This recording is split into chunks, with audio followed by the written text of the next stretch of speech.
Hey everybody, it's me, Miss Norris, and today we're going to be doing another drawing activity called Yes You Can Draw a Whale, because yes you can draw a whale, and I'm going to show you how to do it in some easy to follow steps. So get ready. All you're going to need is something to write on and something to write with. Today I'm going to be using a dry erase marker and my dry erase board so that you can see what I'm doing, and here we go. So right in the middle of your paper, you're going to start off by making a giant teardrop. And once you have that teardrop, you're going to turn your paper on its side, and that's the beginning of your whale's body. Then you're going to draw a little bit of a straight line out, and right above that line, you're going to draw a V in the air. Then you're going to connect. This is part of your tail, and this is part of your tail. You see that? So easy. Then you're going to make a straight line across the bottom of your teardrop, just like this. That's your whale's belly. You're going to leave that part white usually. But you can't swim like this, so you're going to make a little line, and then you can turn your paper on its side and make a C. Turn it back. You see, now you have a little flipper. Now, you can't have a blind whale just swimming off with nowhere to look. So we're going to draw a circle and give it an eyeball. He's kind of a sassy little whale, so we're going to give him a little eyebrow. And don't forget that whale smile. Now, I always like to have a little something shooting out its spout, so I'm going to show you how to make a little whale spout. I'm going to just make a little line and another line.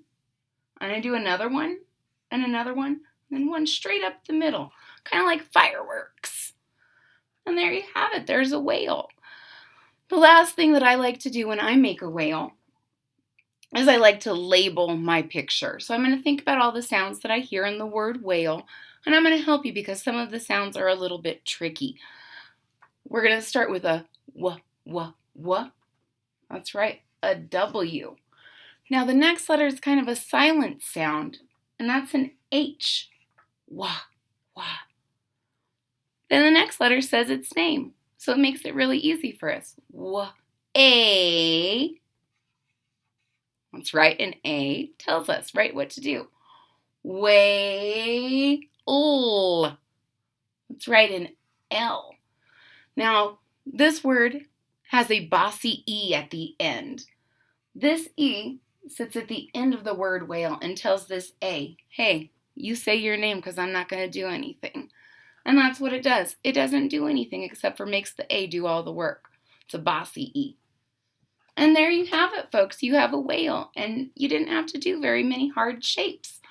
The tail gets a little tricky, but the tail can be doing any kind of flip or flop you want it to be doing. You might want to add some water, or if you can make a teardrop and a triangle, you can make some little fish to swim around with your whale.